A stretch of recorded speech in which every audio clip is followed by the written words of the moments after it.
Bueno, pues ahora daremos paso a la siguiente ponencia de Juan Verde y, en fin, cuando quiera, pues más dilación, ¿eh? Le escuchamos. Hola, buenas tardes. ¿Se me oye? Perfectamente, adelante. Muy bien. Pues muchísimas gracias. La verdad es que ha sido una charla muy inspiradora, unas palabras sabias y Emilio, te felicito. Nos conocemos hace tiempo y la verdad es que soy uno de tus grandes admiradores. Yo primero quiero empezar dándole las gracias a Pedro Moneo, a la Fundación ORP, por organizar este encuentro y a todos ustedes también por estar aquí. Gracias por dedicarnos parte de su tiempo y espero francamente que esta conferencia sirva para, primero, que sea de interés y en segundo lugar, que les permita hacer una mejor planificación estratégica en el futuro y sobre todo que les ayude a tomar decisiones más efectivas en sus organizaciones. Yo voy a darle un cambio de rumbo a mi presentación. Quiero hablar con todos ustedes sobre una serie de reflexiones sobre lo que está ocurriendo y francamente quizás sacar una serie de lecciones que sean extrapolables a cualquier empresa que esté en un proceso después de esta crisis de recuperación o de enfrentarse a esos procesos de cambios que vienen y que son inevitables, ¿no? Quiero empezar con algo que quizás nos sorprenda, pero no debería. ¿Cómo y por qué estamos sorprendidos con esta pandemia? ¿Por qué estamos tan alarmados y desesperados como si esto fuera algo que no era previsible? Lo cierto es que la comunidad científica llevaba 30 años avisándonos de que esto ocurriría. Ya no ni siquiera era un tema de si iba a ocurrir o no. Era más bien cuándo iba a ocurrir. Y la pregunta posterior, si íbamos a estar o no listos para enfrentarnos a sus consecuencias. Desafortunadamente, lo que ha ocurrido es que, bueno, que no estábamos escuchando, ni mucho menos actuando en consecuencia. No estábamos escuchando a los científicos, no estábamos escuchando a las voces cualificadas como Bill Gates, por ejemplo, quien ya en su famoso discurso de TED, que por cierto vieron más de 18 millones de personas antes de la pandemia, y en ese vídeo nos avisaba de que esto ocurriría. Nos decía que no estábamos preparados y que teníamos que prepararnos, pero no hicimos caso ninguno, yo tampoco, pero desde luego ahora estamos todos sorprendidísimos. Pues no deberíamos. La realidad es que el COVID-19 es la amenaza urgente del momento, de la hora, de este instante. Y tenemos que salir de esta situación de la mejor forma y lo antes posible. Mis comentarios hoy con ustedes quiero que sean más sobre qué haremos después de esta crisis. ¿Qué podemos aprender de todo esto para que en el futuro estemos más y mejor preparados para las otras crisis que también se avecinan? Y particularmente quisiera hablar con ustedes sobre las crisis futuras que mucho me temo, uno, son inevitables y dos, van a estar muy relacionadas con el cambio climático. Bien, al igual que con las pandemias, la comunidad científica lleva también más de 30 años avisándonos de los graves y desastrosos, de las desastrosas consecuencias del cambio climático. Sabemos que sus efectos serán devastadores y que millones de personas desafortunadamente van a morir. Por supuesto que yo creo que a corto plazo todos estamos en lo que tenemos que estar, estamos volcados a solventar esta crisis del coronavirus, tanto las personas, por supuesto, como las empresas y los países están centrados en buscar soluciones a las necesidades más básicas e inmediatas, particularmente a salvar vidas y a minimizar el impacto económico. Pero como bien decía Emilio, esta pandemia se superará. No sé si tardaremos 3 meses más, 3 meses menos, un año, pero saldremos adelante. Y las cosas poco a poco volverán a cierto grado de normalidad. Ahí está la oportunidad, en reflexionar sobre qué podemos aprender de todo esto. Sabemos que el cambio climático también nos va a afectar en un futuro muy cercano. Sabemos que las consecuencias serán también catastróficas en muchos casos. Sabemos si debemos y podemos incluso estar mucho mejor preparados para cuando eso ocurra. A ver, les hago una pregunta a ustedes. Imagínense todo lo mucho que hubiéramos hecho distinto si hubiéramos hecho caso a la comunidad científica, esa misma comunidad científica que nos venía avisando de esta pandemia. Porque avisar nos avisaron, ¿eh? todos hubiésemos tenido nuestros planes de contingencia preparados, el equipo de sanitario listo y disponible para los empleados, todos ya preparados y habiendo hecho todos los escenarios para poder trabajar desde casa de una manera efectiva. ¿A que sí? Pero no lo hicimos. ¿Por qué no pensar de la misma forma en cuanto al cambio climático? El coronavirus es una amenaza presente e inmediata, pero la amenaza latente que está ahí y que seguirá estando ahí desafortunadamente es el cambio climático. Yo voy a compartir con ustedes una serie de cifras para ponerlo en contexto. Vamos a ver. El Banco Mundial calcula que a día de hoy la contaminación atmosférica causa entre 6 y 7 millones de muertes prematuras al año. Los científicos del Banco Mundial prevén que para el año 2030, nada, dentro de 10 años, una década, el cambio climático podría volcar o empujar a la pobreza extrema a más de 100 millones de personas.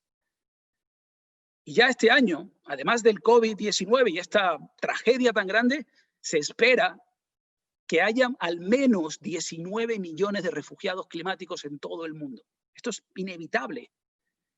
Y no es por quitarle importancia al coronavirus, es una inmensa tragedia para las miles y miles de familias que están perdiendo a sus familiares queridos y la verdad es que me parte el alma por lo que estamos pasando, pero a día de hoy han muerto 130.000 personas en esta horrible crisis. El cambio climático también, y al igual que el coronavirus, es un tema que requiere de soluciones comunes y me atrevería a decir también que soluciones transnacionales. Francamente, aquí, pues no sé, es cierto que si colaboramos, yo creo, hay una frase que me encanta, ¿no? Que la decía un jefe mío en Washington y decía siempre que tenemos mucho que ganar si colaboramos y mucho que perder si no lo hacemos. Y esto aplica perfectamente bien a la crisis actual del coronavirus, pero también a la del cambio climático. A diferencia del COVID-19, sin embargo, oiga, ojo, no podemos simplemente cerrar las fronteras y esperar que no nos contagien. El cambio climático nos va a afectar a todos en el planeta. Y creo que los problemas globales necesitan de soluciones globales. Otro tema que me parece importante mencionar en mi charla es que si hay algo positivo de toda esta situación es que se le ha dado un nuevo voto de confianza a la ciencia. Se está volviendo a escuchar y a valorar a los científicos. Hoy por hoy ya ningún líder político, por lo menos en su sano juicio, debería tomar decisiones meramente políticas sin considerar la voz de la ciencia, de los expertos, del análisis con rigor y por supuesto, esto que está muy de moda ahora, del Big Data, sin datos. Se tiene que volver a apreciar y a valorar el conocimiento. Y en este sentido yo creo que se está volviendo a poner de moda ser científico, como lo fue para la generación de nuestros padres cuando soñaban con enviar un hombre a la luna o pensaban en el progreso que la ciencia traería al mundo. Ya a nadie se le escapa, y me alegro mucho de que así sea, que los verdaderos héroes del presente son los médicos, son el personal sanitario, los científicos y por supuesto los investigadores que están en esos laboratorios trabajando, buscando soluciones. Esos aplausos a las 8 de la noche son para ellos y no para los jugadores de fútbol o los influencers de la moda o los actores de Hollywood. Y eso es una buena tendencia, esto es algo positivo sobre lo que deberíamos reflexionar. A mí en lo particular, en lo personal, me llena de esperanza, porque esos líderes políticos, ellos saben que soy demócrata y no pido perdón por lo que voy a decir, pero me parece deplorable la actitud de Donald Trump o de personas como Bolsonaro, el presidente de Brasil, que ignoran la aplastante evidencia científica sobre el COVID-19. No actuaron en su momento, ignoraron a los científicos y sus países lo están pagando. En el futuro tendrán que rectificar y escuchar a los científicos cuando les digan que el cambio climático no solo es real, sino que es la mano del hombre la que está acelerando el proceso. Estoy francamente convencido de que de todo esto saldremos con una mayor apreciación por la ciencia y lo que dicen los científicos, lo que opinan y lo que nos tienen que contar. Y esto, francamente, creo que es algo también positivo. Diría que otra gran verdad y lección de todo esto es que no hay que esperar a tener esas grandes soluciones tecnológicas del futuro para conseguir alcanzar logros a corto plazo. Por ejemplo, resulta que pensábamos que la única forma de salvar una vida a los pacientes más graves del coronavirus era gastando 30 o 40.000 euros para comprar un respirador automático. Y resulta que ante la necesidad y ante la situación actual, muchos emprendedores se han puesto a colaborar y a trabajar con científicos codo a codo y han logrado producir respiradores tan o más buenos que los carísimos a una fracción del coste. Y eso es otra cosa que también vale la pena mencionar, ¿no? Y es que en ese sentido el poder del espíritu emprendedor e innovador en esta crisis está siendo increíblemente determinante. Y creo que va a ser también parte de una de las lecciones o parte de lo que va a ocurrir en el futuro. Bien, pues en relación al cambio climático, otro ejemplo que me viene a la mente es el hecho de que millones de personas estamos hoy trabajando desde casa. Lo estamos haciendo con efectividad, con disciplina y sobre todo con resultados positivos, ¿no? Estamos todos aquí formándonos, aprendiendo. La tecnología, sin embargo, para trabajar desde casa ya existía. Empresas como Zoom no son empresas que aparecen de la noche a la mañana, ya existían, ya ofrecían sus servicios. Solo que no habíamos fomentado el uso de esta tecnología y en muchos casos incluso ni siquiera se permitía en las empresas el uso de estas herramientas. Y son el futuro. Sabemos que trabajar desde casa, pues, oye, ahorra dinero a las empresas, mejora la calidad del aire, incluso la calidad de vida de los empleados y ayuda incluso a combatir de forma significativa el cambio climático. ¿Por qué les menciono estos ejemplos? Porque vemos cómo la tecnología, para que seamos más responsables con el medio ambiente y más solidarios con el planeta ya existían, siempre han estado aquí. Sin embargo, pues lo que no había era una cultura de usar estas herramientas. Nadie sabe cómo va a acabar todo esto. Desde luego, nadie tiene una varita mágica ni una bola de cristal y no sabemos cuál va a ser la normalidad a ciencia cierta después del COVID. Ahora bien, yo les diría lo siguiente. Yo estoy absolutamente convencido de que esto representa una oportunidad sin precedente alguno para implantar una serie de cambios drásticos y efectivos que, primero, como comentaba anteriormente, fomenten la innovación, fomenten el emprendimiento y, sobre todo, la adaptabilidad de las empresas e incluso de los países. Como bien decía Emilio, es un tema de actitud y vamos a salir de esta con una actitud positiva. Los planes de recuperación económica, y esto es un tema para mí muy importante, le quiero dedicar unos minutos porque creo que es un tema muy, muy importante y creo que es algo que es una lección muy, muy valiosa, ¿no? Creo que presentan una oportunidad de hacer las cosas mejor de lo que las veníamos haciendo en el pasado. Debemos aprovechar esta oportunidad para no cometer, creo, los mismos errores del pasado, como los cometíamos, no sé, la última crisis del 2009, por ejemplo, cuando desafortunadamente la prioridad de muchos fue principalmente salvar a las grandes empresas y no necesariamente se le dio la misma importancia a las personas. Yo creo que esta oportunidad, esta grave crisis, tiene que ser una invitación a hacer las cosas mejor y a mirar atrás y ver dónde nos hemos equivocado. ¿Por qué menciono los planes de recuperación económica? Porque en los próximos años gastaremos trillones de dólares en todo el mundo en esos ambiciosos planes de recuperación económica, los planes de estímulo monetario y financiero, lo que se está hablando ahora y denominando los planes de recuperación nacional o reconstrucción nacional. Esto nos presenta una gran oportunidad de hacer todo lo posible para que estos planes incorporen criterios y requisitos de sostenibilidad y protección del medio ambiente. E incluso para que también incluyan planes de contingencia y preparación que sean más efectivos y que nos ayuden a evitar muchas de las consecuencias de las crisis futuras. O sea, si le vamos a dar billones de dólares a las aerolíneas y a las empresas de cruceros, por ejemplo, y creo, ojo, que creo que tenemos que hacerlo y está bien que lo hagamos. Pero también es igual de cierto que deberíamos ponerles condiciones a ese dinero.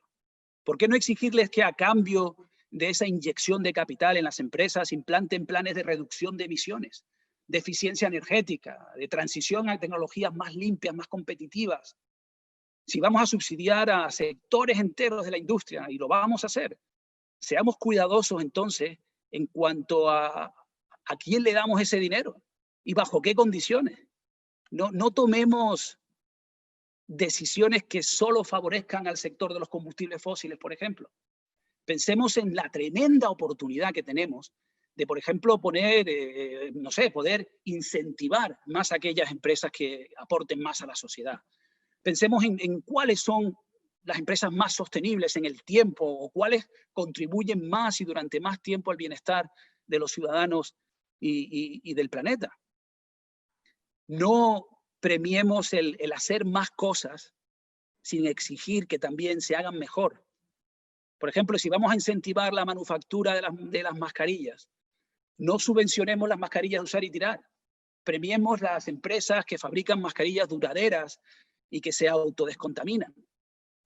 Son planteamientos importantísimos, pero cuando invirtamos esas grandes cantidades de dinero no sé, en construir más infraestructura o en la construcción para generar empleo a corto plazo, aprovechemos para que esa infraestructura o esos edificios sean también responsables con el medio ambiente.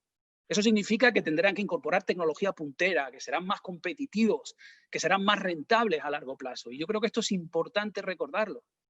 Son ejemplos puntuales, pero espero que nos inviten a reflexionar sobre el hecho de que hay que ser estratégicos en nuestros planteamientos sobre cómo invertir el dinero público. Es el dinero de todos y desde luego debemos ser muy, muy cuidadosos. Otro factor a considerar es que el sector privado ya está jugando un papel importantísimo con el proceso de recuperación de la economía global. Yo esto lo llamo un periodo posguerra, el que se avecina. Este periodo después de la crisis va a ser, después de la crisis de solventar el problema del virus, lo que se avecina va a ser terrible. Y creo que todos los economistas lo están viendo y ya nos están dibujando una imagen que no es muy alentadora. Pero en ese momento, el sector privado va a jugar un papel importante y ya está tomando la delantera. A mí me llena de ilusión, por ejemplo, ver la noticia de que BlackRock, el fondo más grande del mundo, que gestiona más de 7 trillones de dólares, ha tomado la decisión de salirse de las inversiones en sectores negativos o que tengan un impacto negativo y ha decidido solo invertir en proyectos o empresas que sean responsables con la sociedad y el medio ambiente. No sé si vieron la noticia ayer de que Italia anunció el lanzamiento de una macroemisión de bonos verdes para luchar contra el COVID-19. Estos son mecanismos financieros, son bonos a los que las empresas pueden, un dinero que las empresas pueden acceder siempre y cuando las inversiones tengan un componente de impacto social y medioambiental. Y Italia quiere que toda su reconstrucción se base en esa filosofía. Hoy en El País, por ejemplo, hay una noticia fantástica que mencionaba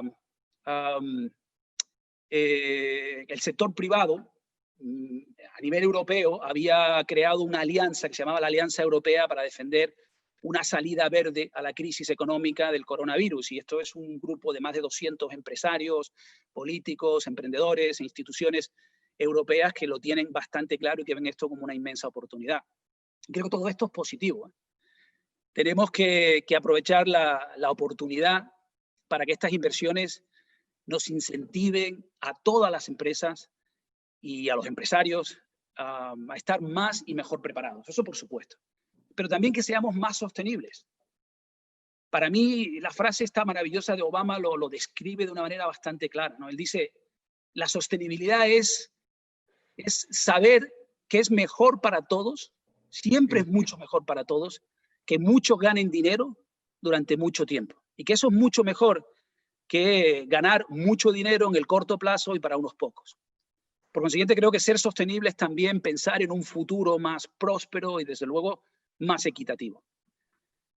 Para ir concluyendo, yo creo que no volveremos a tener una oportunidad como esta, donde se nos permita volver a redefinir las reglas del juego con tanto impacto futuro, donde los gobiernos van a poder tomar medidas pensando en las próximas generaciones y no solo en las próximas elecciones. Creo que nunca más volveremos a tener una oportunidad como la actual de alcanzar y conseguir ese objetivo común, que es el desarrollo económico, retomar la senda del crecimiento, y al mismo tiempo, de forma paralela, proteger el medio ambiente. Señoras y señores, no tenemos por qué elegir entre una cosa o la otra. Son las dos y van de la mano. Elegir las dos de forma paralela siempre tendrá sentido ético y moral, pero sobre todo tendrá sentido desde un punto de vista económico e incluso, me atrevo a decir, que de competitividad futura para las empresas, incluso para los países que apuesten por esta fórmula. Y esto aplica a todos ustedes en sus respectivos puestos de trabajo o actividades. Creo que el enemigo de hoy es el enemigo común, el que llamamos COVID-19, coronavirus, pero también lo es y seguirá siendo durante muchos años el cambio climático. No debemos caer en esa tentación de pensar y actuar de forma miope o cortoplacista. Esta es la oportunidad de ser valientes y desde luego de pensar también en el largo plazo y por supuesto hacerlo de forma sostenible. Así que los dejo con esta idea. Cuando todo esto vuelva a la normalidad, cuando salgamos de esta crisis, hagamos más, hagámoslo mejor y hagámoslo juntos. Salgamos allá afuera y cambiemos el mundo futuro que hoy se empieza a construir. Muchas gracias.